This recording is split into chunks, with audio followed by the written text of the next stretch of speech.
नमस्कार दोस्तों, मैं हूं श्रीधर राव। आप देख रहे हैं Netaji dot live. Netaji dot live के माध्यम से हमारी ये कोशिश होती है कि हम आपके पसंदीदा नेताओं के वक्तव्य और भाषण आप तक के पहुंचाएं, वो भी असंपादित।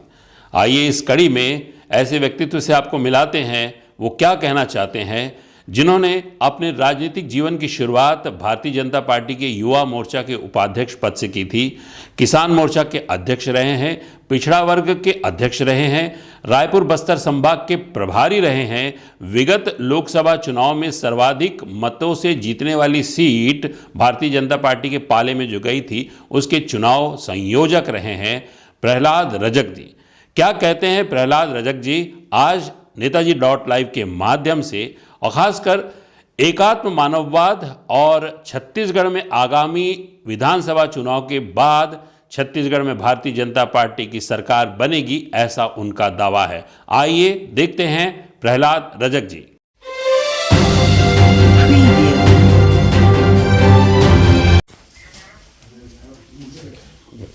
नेताजी डॉट लाइव के लिए आपको बहुत बहुत बधाई, बहुत सारे शुभकामनाएं।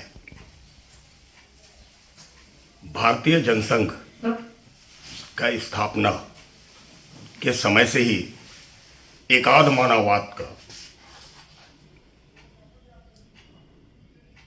मानववाद के चिंतन को लेकर इस संगठन को प्रारंभ किया गया और भारतीय जनता पार्टी के रूप में सन 1980 में भारतीय जनता पार्टी के संगठन को प्रारंभ किए गए। यह संगठन जो है भारतीय जनसंघ के विचारधाराओं को लेकर दीप से लेकर कमल तक पहुंचने की भूमिका पर एकात्म मानववाद को मूल मंत्र मानकर संगठन ही सेवा है, सेवा ही संगठन है, यह मानकर भारतीय जनता पार्टी के माध्यम से समाज के अंतिम से अंतिम पंक्ति की व्यक्तियों का सेवा करने का जो कार्य रहा, जनसंघ के समय जिन विचारों को लेकर संकल्प किया गया था, इस देश के प्रधानमंत्री माननीय नरेंद्र दामोदर मोदी जी ने उसे पूर्ण करने में अपनी महती भूमिका निभाया है। मैं समझता हूं जनसंघ के समय से जिस विचार को लेकर हमने कार्य किया और जिस तरह माननीय नरेंद्र दामोदर मोदी के कार्यकाल पर उन्होंने अक्षरशः पालन करने का कार्य किए हैं, इससे लगता है हम सबको भारतीय जनता पार्टी के कार्यकर्ता होने में बड़ा गर्वान्वित होते हैं और हमें लगता है कि वह दिन दूर नहीं कि भारत पुनः विश्व गुरु के पद पर विराजमान होगा।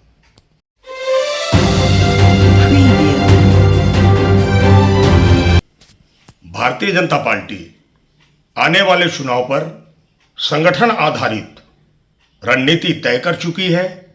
दुनिया की कोई ताकत भारतीय जनता पार्टी के छत्तीसगढ़ प्रदेश में सरकार बनने से नहीं रोक सकती। वह इसलिए कि हम केडरवान कार्यकर्ता हैं, अनुशासित कार्यकर्ता हैं। भारतीय जनता पार्टी को कब किस तरह कितनी ऊंचाई पे उठाना है, इसकी चिंतन हमारे संगठन के जो संगठन मंत्री होते हैं वह निर्णय लेते हैं। मंडल से लेकर बूथ स्तर तक का, राष्ट्रीय स्तर से लेकर प्रदेश स्तर तक और जिला स्तर तक चिंतन करने का कार्य निरंतर बैठकों के माध्यम से कार्यकर्ताओं को प्रशिक्षित करना, कार्यकर्ताओं को विधिवत कार्यों में लगाने का चिंतन माननीय संगठन के जो संगठन मंत्री होते हैं, जो संगठन प्रभारी होते हैं, उनके माध्यम से नीचे तक कार्यकर्ताओं को ट्रेनिंग दिया जाता है, तैयार किया जाता है और उन कार्यकर्ताओं के माध्यम से मतदाताओं के प्रति श्रद्धा रखना और नर सेवा ही नारायण सेवा है को स्वीकार करना, यही भारतीय जनता पार्टी का मूल लक्ष्य है।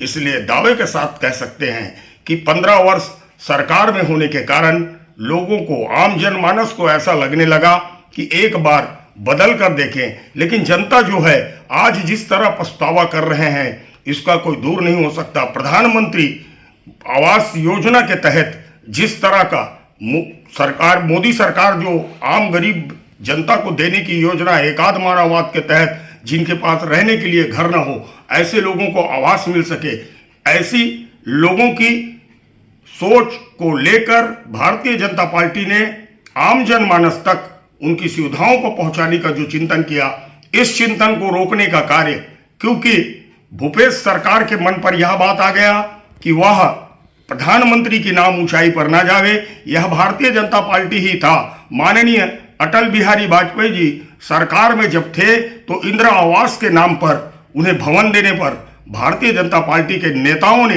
कहीं पर कोई कोताही नहीं बरता, क्योंकि प्रधानमंत्री जो होता है वो देश के सर्वोच्च व्यक्ति होते हैं।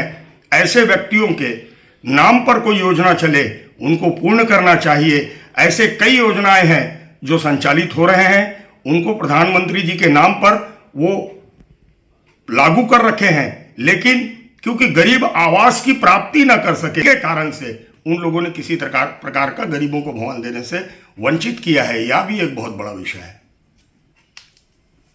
एकात्म मानववाद पर क्या कह रहे थे प्रहलाद राजक, आपने सुना। हमारे इस चैनल में बने रहने के लिए लाइक करें, शेयर करें, सब्सक्राइब करें। नमस्कार।